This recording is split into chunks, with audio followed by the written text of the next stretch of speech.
Good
evening and welcome to the first SAE podcast of Split 5.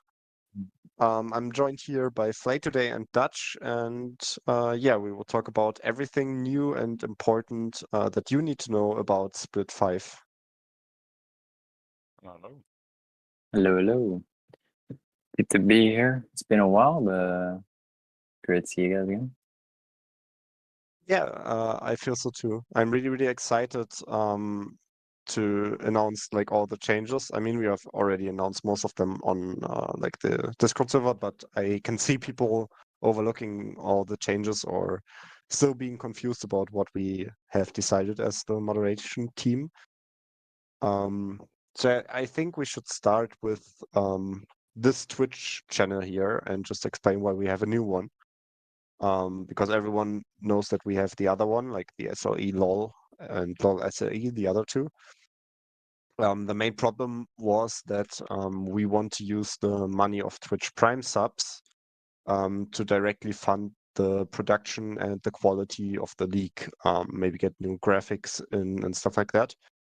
But the money that some people of the community, me included, were giving with their subs and their Twitch subs, the Prime subs, that was going directly into the pockets of a different person who is not connected to the league anymore and who was just like cashing in every month, which of course we don't want. We want that the money that people give directly goes into the league because that's what they give the money for. So yeah, that's why we decided to create a new one. Yeah, I mean, hopefully with not subs and followers than the last one, but it's a start. Yeah, we will get there eventually. We have high expectations for the next month. So yeah. I think we should start with the first real change that affects players, which would be the ranked ruling. Basically, which players can get in, what do you need to get in, what do you need to apply, which accounts count, which don't. I think that's a big topic. So yeah, maybe Flay can go deeper into that. Yeah. So basically, we decided for a ranked border of around Diamond 1, 100 LP.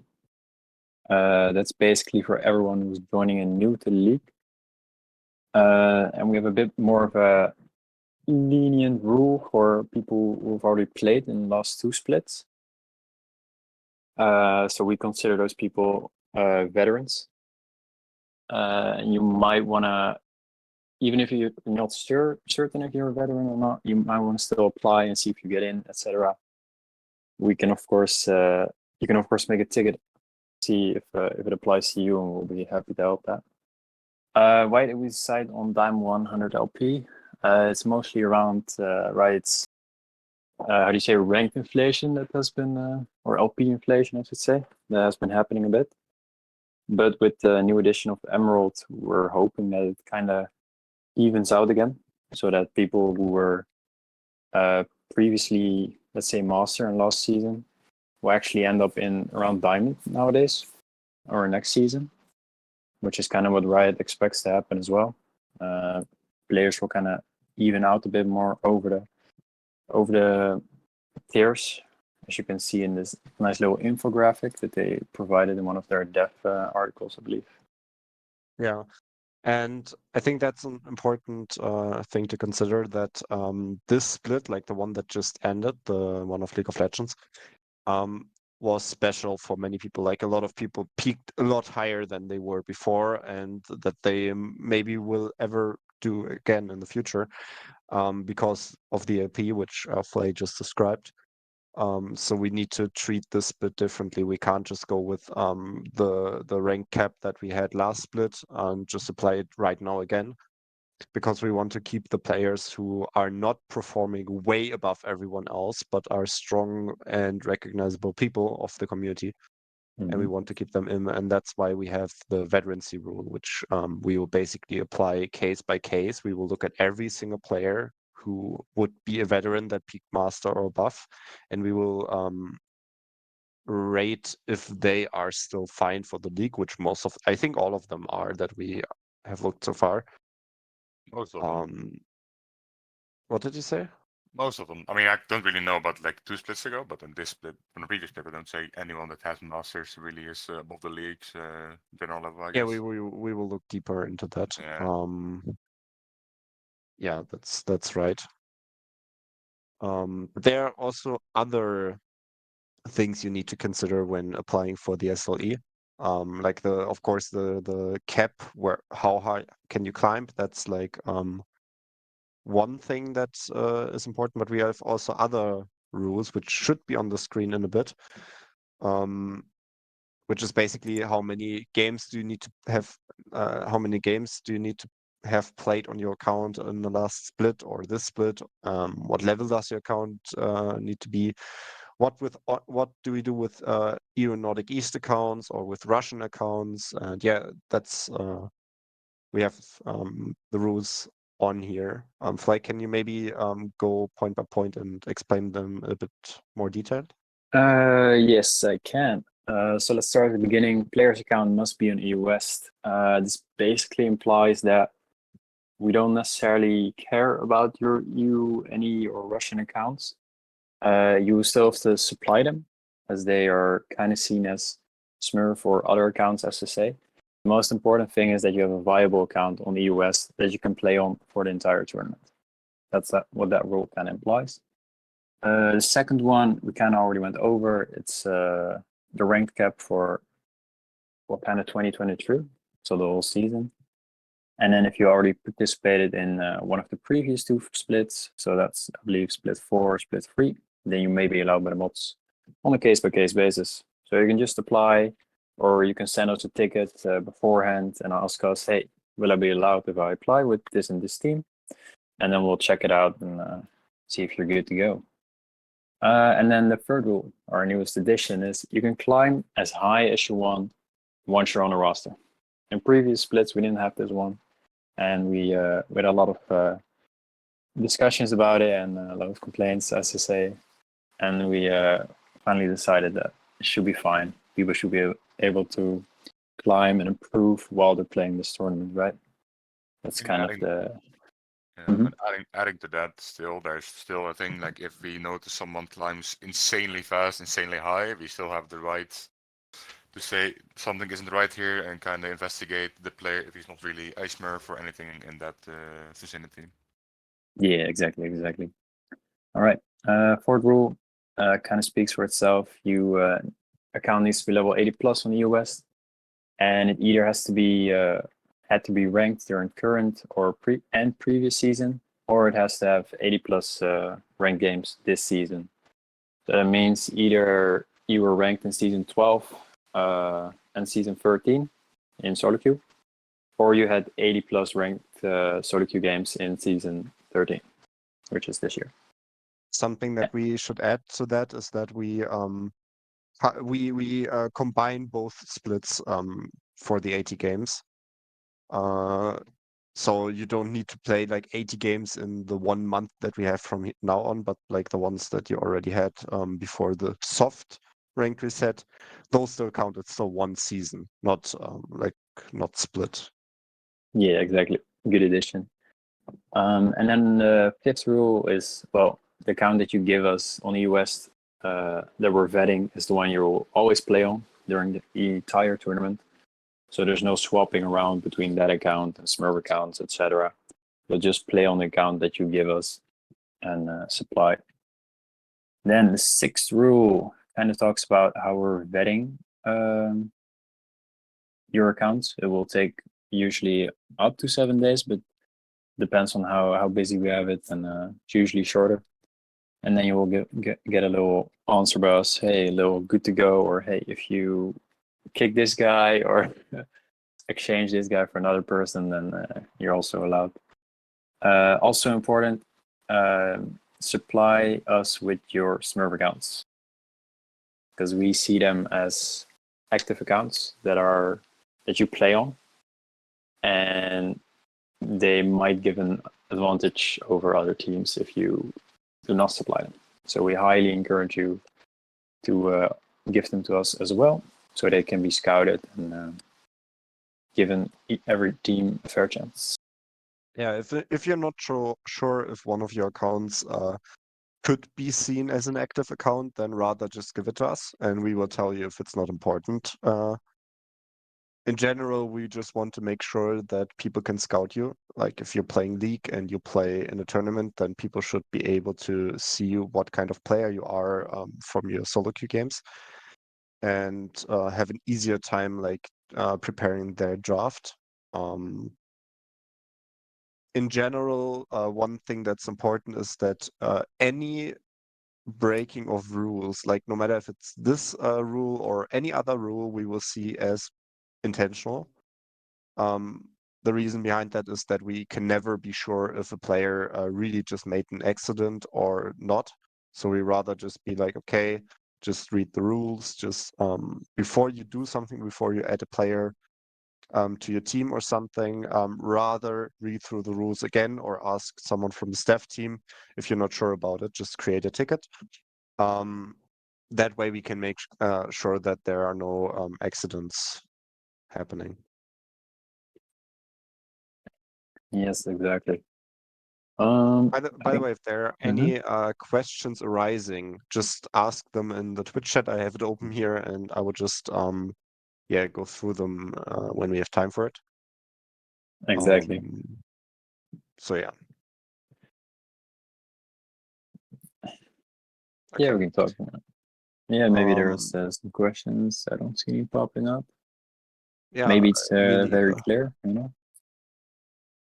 I mean, the rule book's like 13 pages, so. Yeah. I mean, I have the Q&A document. Like we ask to give like people to give their questions or to ask their questions, and I can. There's one question here that might be something that we can just answer. I mean, we already did, but basically, is there a minimum of games needed to be played throughout the upcoming split and ranked? No, you don't need to have a minimum of games played, as long as you have the 80 games over the whole thing, or be this split and last split ranked. But if you already have the 80 games, then you don't need to play the split yet. Like you can have 0 games from now till the SLE, as long as you meet the other criteria, that's still fine. And the second part of that question is, what if you are Diamond 1 right now at the start and you climb to Master 200 LP during the tournament? Is that allowed since you were okay rank at the start? In general, yes. We already said that that's a big change comparing to last split. Like last split, we had I think a few players who peaked Masters during the split and then weren't allowed to play anymore. In general, you can climb as high as you want, but we have the right to if there's any player that just stands out and just like dominates any other player and it's just way above them, we can still say, okay, to have a good competition and an interesting tournament, we might disqualify people. But in general, you can climb, yeah. Like Dutch or Flay, do you want to add anything towards that, or are we fine with this one? Uh, No, I only wanted to add, like, if you're not sure, just make a ticket, send us your account, and we'll just let you know beforehand if you will or will not be allowed, etc. I mean, the question that Ace just asked in Twitch chat, what if you were masters in 2022, but haven't been masters this season? Then you should be fine. I think that's still not fine because we go with peak rank, I think, of all time. Rank, yeah. I think it's worded wrongly on the screenshot. But people who have peaked masters before 2023, when masters still count, like masters in 2022 and before was way harder to reach than this split. So people who reached masters before this split are most likely above the skill cap that we have for the league. Yeah, we should slightly change that to be a couple more seasons. Yeah, but we Mhm. will still apply case to case ruling if there's anyone who peaked like masters in like season 3 and then didn't play for a few years and now is like platinum hard stuck, we might make an exception. So if you're not sure if you're allowed or not, then you can still apply or open the ticket and we can look into it in detail. But in general, if you picked masters already, then you're most likely not being accepted. It means like you pick master before the veteran rule came into play, right? So if they have never played SLE before, so you essentially get like that put against you. Yeah. Then maybe next we can go into the format changes, like the changes of The our biggest split. change, pretty much. So. It's basically the biggest change, yeah. So yeah, we basically start with a Swiss system. Dutch, can you explain that in detail, like the first round that we have? I mean, the Swiss formats is not really that hard. You all get seeded into. Well, we doing best of 2, best of 3s? I can't remember exactly. Right now we're going with best of 2s, but we might change that up. Okay, so it's best of 2, best of 3. You play one game against a random seeded account. According to your score base, you'll get matched up against another team that has the same amount of game wins or wins, and according to that, you keep going on the Swiss format. I think we're going to count on 9 weeks, but it really depends on the amount of teams we get as well. So basically, you just play. With this new format, it makes it a lot easier for a lot of teams to actually make a comeback, to actually get into back in the playoffs. And we're not gonna say how many teams we're gonna allow in the playoffs because we're gonna mention that when we have the amount of teams that are gonna start in the league, so we can make in playoffs based on that. Yeah. Playoffs will basically be anywhere between 8 and 16 teams, most likely. So if we start with like 20 teams in total, then we might have 8 teams that qualify for playoffs. We might have a lower playoff format for like the lower teams in case there's like the interest for that. We are not completely sure on the playoffs yet. We first want to start with this format and then later go on to the playoff format. So What did you say? we still have a month to figure the playoffs and think entirely out, but by the time that comes out, we will let you guys know. Basically, in the Swiss format, we don't have a limit for teams. So if there's like 40 teams, let's just over exaggerate here, but if we have like 40 teams that apply and that are eligible for the tournament, we might have a Swiss system with 40 teams where you play over like 9 or 11 weeks or something. And that way we have like a really big Swiss system and bigger playoffs in the end. But we might also just start with 16 teams and then have like only 7 weeks or something. It just depends how many teams in the end we have. So the exact format will change, but that we already decided that we will go with the Swiss format, which is an idea by Jomi. I hope it's fine for him that I said that. But yeah, in general, how it works, you see it on the screen. By the way, the colors, like in the round 4, they don't matter. That's just an image that we just chose to have it a bit more visualized, but it's not a one by one thing. but yeah, in general, you win one game or one series, you'll play against the team with the same score, if possible, in the next round, and it just goes on like that. I think everyone has played Swiss before. This format is kind of it's an interesting format because of course you're standing gonna have top and bottom half, but now you're gonna have a lot of more games. Essentially more possibility for comeback stories with teams that are like having a bit of an unlucky start and then can claw back against teams at the same level. So it's a really interesting format. Yeah, that's true. And in general, I think it just gives us the chance to have like really, really interesting tables where like a lot of teams are like climbing or falling, and I just think that will be really, really cool. One question that was asked a few times was how we will we do it with like round 1, round 2, where like really good teams that are 0-0 would be matched against like bad teams. And I just have to say, too bad. In the end, we will randomize it completely. And yes, it might be that you get a way stronger or way weaker team. But that's just like how a league works. Like if you have, I don't know, the Premier League or something, then you will play against better teams at one point. Just in our case, you don't play every team. You play a selected amount, and as with every round, it should be more fair. And you will get the chance to prove that you are better than the teams below you during the course of the format. Yeah, exactly. So it's also one of those formats where it's like very important to keep your cool and keep the mental in the game, because like the longer you go into the tournament, like the more even match you're supposed to get. So that will be that's important. I mean, it will be. I mean, essentially, it evens it out. Essentially, right? I mean, you're gonna have, like you said, a bit of like we saw that with the planes this year, with the Swiss format we also used there.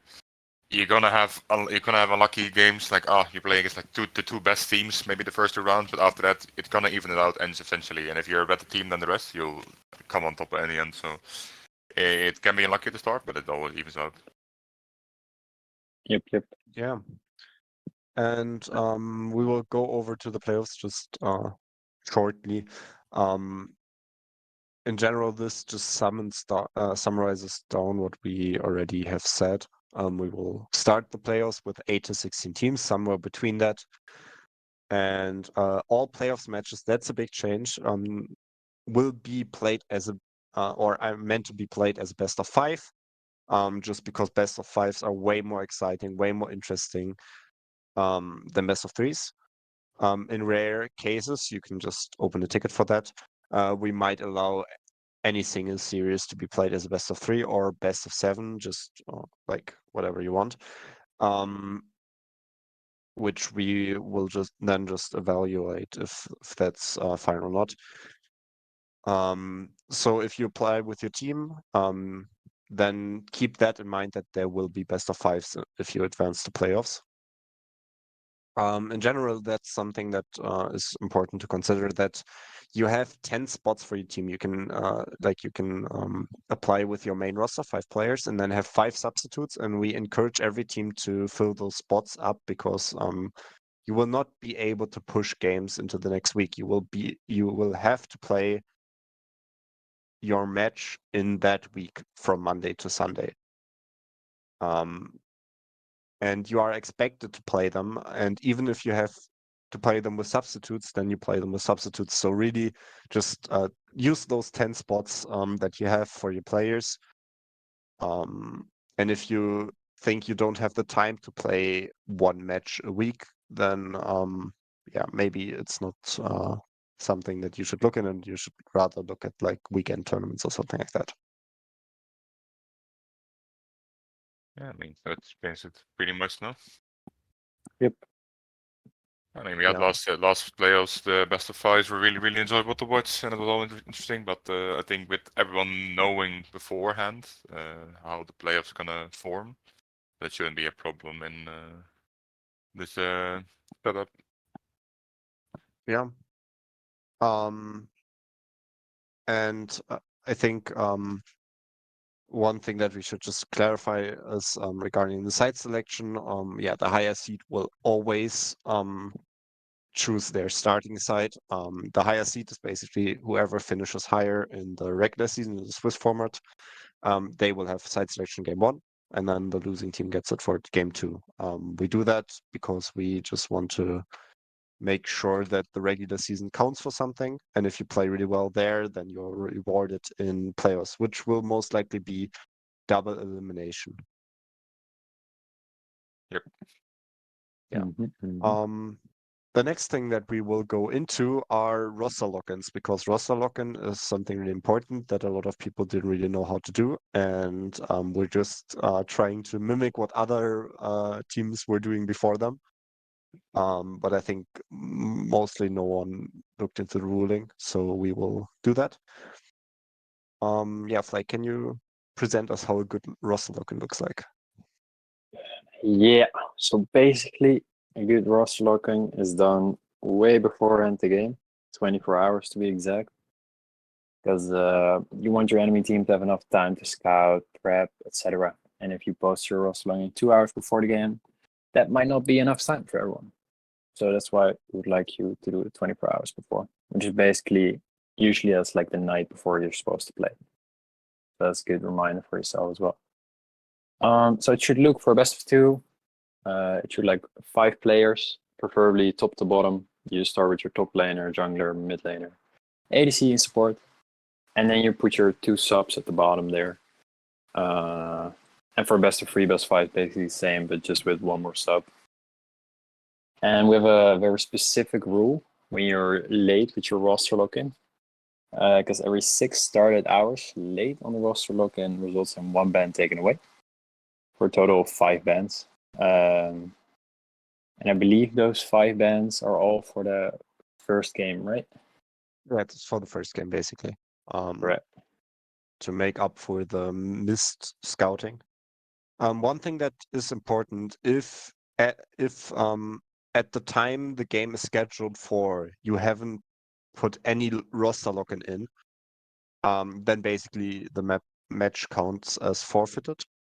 And we will enforce that rule. Last bit, it was a lot like, if your opponent was nice, then you weren't punished. We don't want that this split, just because if there is a team that doesn't want to be nice, like in quotations, be nice, and wants to have the rule enforced, then they count as the bad guys, even though they are just like following the rules that we set up. So there will be no teams or players being nice anymore.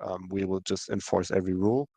So keep that in mind when you look at certain rules. We will just It's not democracy, it's a dictatorship from this point on. yeah, that's true.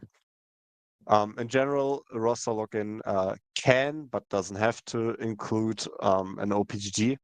If you put your OPGG in there, that's nice and friendly, but it doesn't need to have it. Yeah. By the way, we can see if you added your roster login. So if you like put 5 different players in there 1 minute before the game, we can see what players you had before and which you have there right now. And yeah, so don't try to be cheeky there, please. So yeah, the emergency subs. Dutch, can you explain how we will treat emergency sub and what an emergency sub is? I have to read the rule myself first because I forget this shit. Okay, then wait, then I will do it. I'm not the best at explaining rules, so I'm just here to enforce. Yeah, okay. Then basically, emergency subs are players who are not on your roster, that jump in to help you out to play a game. You are allowed to put 1 emergency sub in per game, and you are allowed to do that 3 times and only during the regular split. In playoffs, that's forbidden. You're not allowed to use any emergency subs in playoffs because stakes are way too high there. Also, the new player's rank cannot exceed the rank of the player they are replacing, which might be the player that you have registered on that role, or it might be the player who has played that role the most, depending on who has the higher rank. So yeah, but we will inform you if there's a player that's being registered as an emergency sub that is too high. So yeah, basically, if you're missing one player 1 hour before the game, you can use an emergency sub. Yeah. Also, teams are allowed to make 5 changes to the roster at any time during the split. So yeah, if you have a player that you want to be registered after the start, then that counts as one of the 5 changes.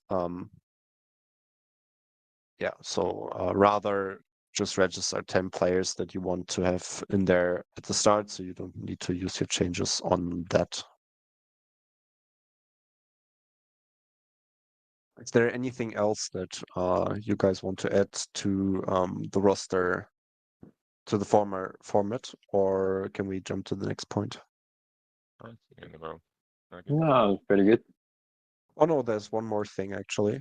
Let me get that up here real quick, which is rescheduling. And the scheduling in general. We will have a set date, which is Sunday, 20 o'clock again, Central European time. So that's the time that the SLE games will be played. But we encourage teams to find the more ideal date, because most of the time Sunday 20 o'clock will not be the best date. So for every single round, you will talk to your opponent and find out which is the best, what date is the best one. And in general, you need to be cooperative about it. So if both teams have to want to play on Thursday but on different times, then maybe find like a middle ground. And if you see that like the days where you are full lineup, they cannot play at all, and you see that the days that where they can play and you need to use one sub, then maybe also use that one sub, because it's better than like being not cooperative at all. In general, we hope that there will be not issues with this at all. But yeah, what you can see at 3.8.2, if you refuse to reschedule at all or make it impossible for the opposing team, which means like giving times like 2 a.m. in the middle of the week or something, then you might be punished for that. Yeah. And the rescheduling will be done in a ticket, or maybe we'll use something else like a form thing, or I don't know. But yeah, at the moment it will be a ticket. Yeah. So basically, you'll just be allowed to have that conversation in our Discord server, and we'll kind of oversee it and stuff. Yeah, that's basically it. And I think we will go over to the next talking point, which is entry fee, Twitch Prime subs, and everything connected to that prize pool. So yeah, Flake, can you explain why we have an entry fee, what the entry fee is, and where we use it for? Yes, sir. Entry fee is basically a fee, a sum of money that you pay before you enter the league, before you're allowed to play, etc. And we decided on an entry fee this year, or this split around, because we're gonna put 50% of the entry fee into the prize pool, 50% into the SLE expenses, as to say, but it's just basically production mostly, because we really want to stimulate that part of our community.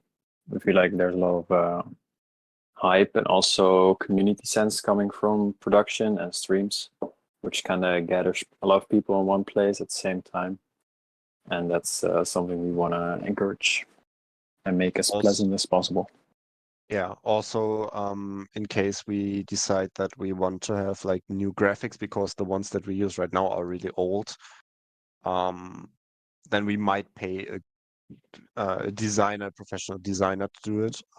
So we have like really good ones and not like, I don't know, the ones that I do on Paint, which would also be count as SLE expenses. So yeah, the entry fee will be 10 euros.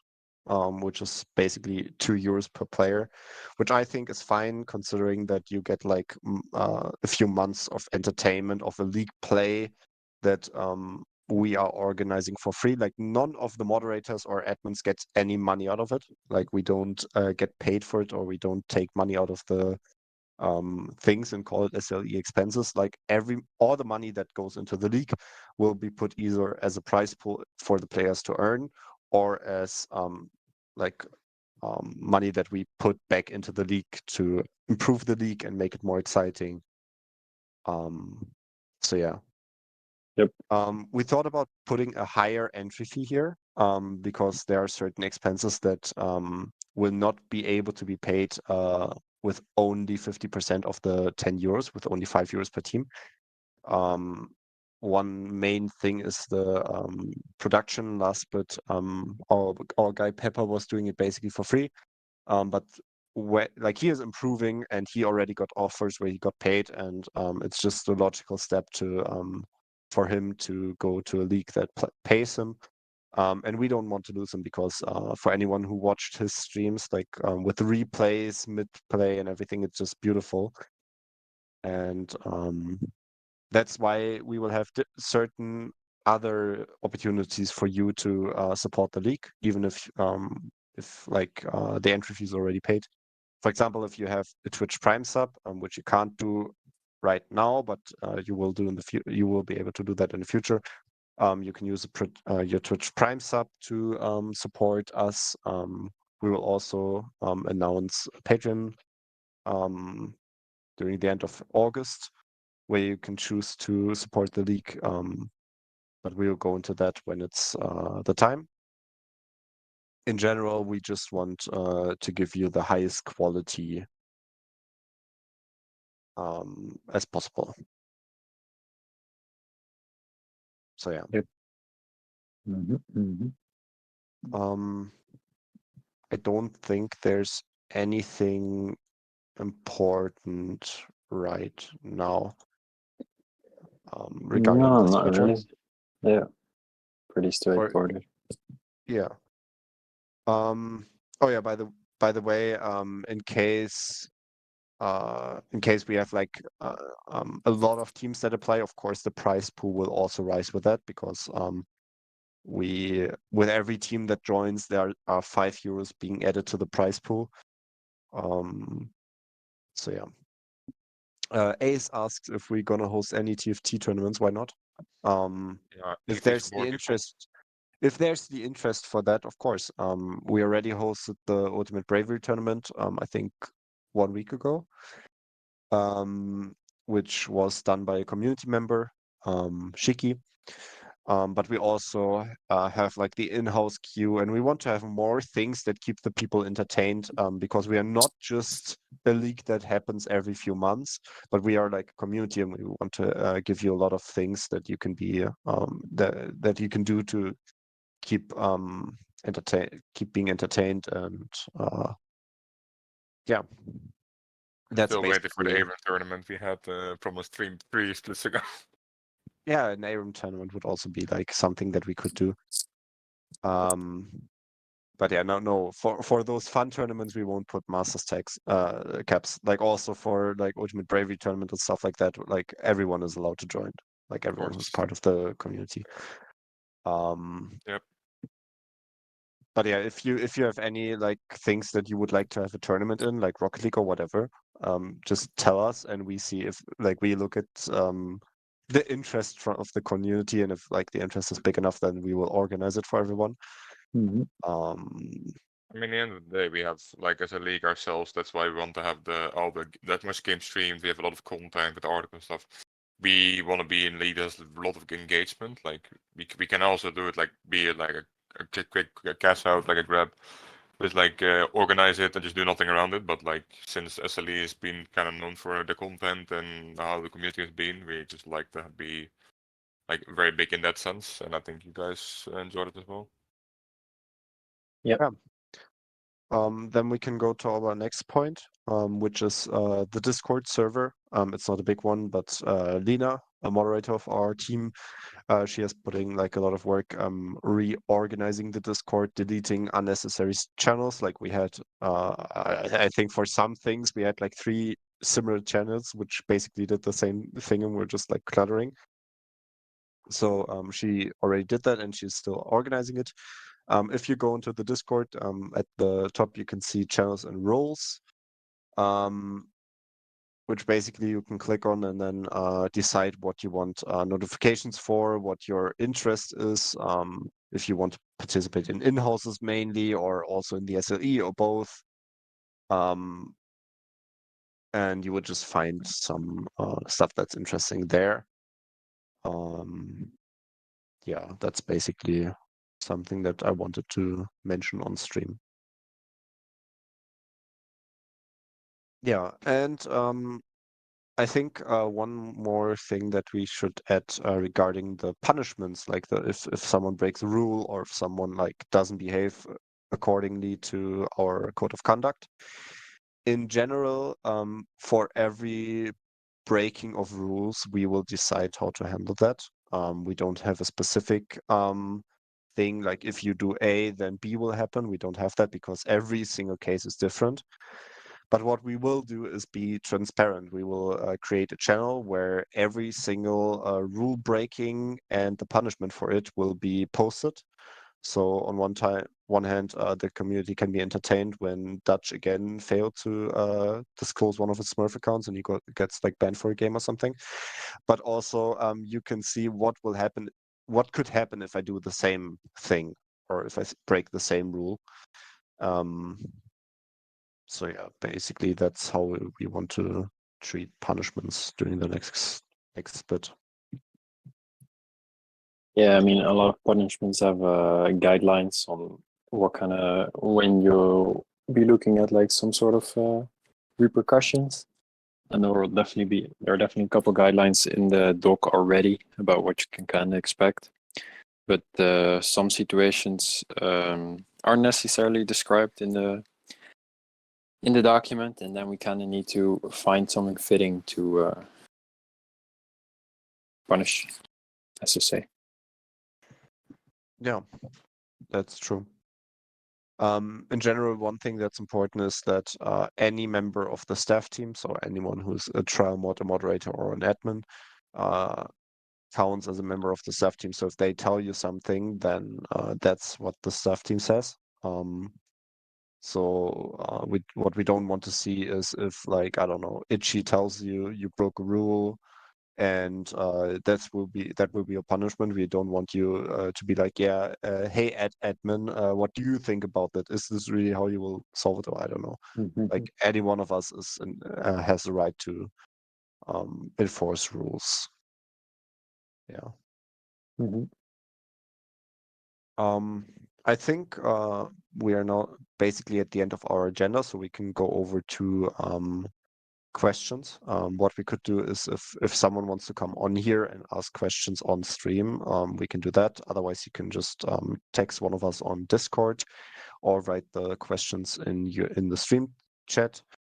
Also, if you have any feedback, you can also do that. So yeah. Sounds good. Yep.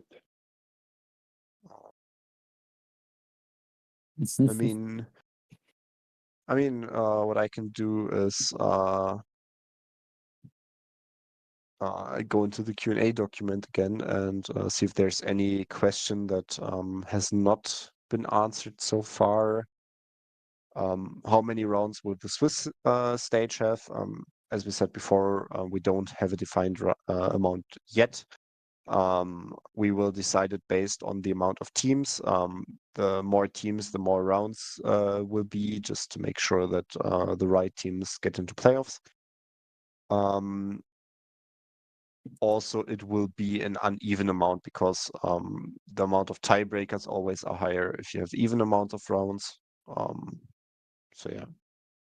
Yep, I mean, this stream was basically meant just to explain a few rules, so it doesn't need to be super dragged out. I feel like just clear it up a bit.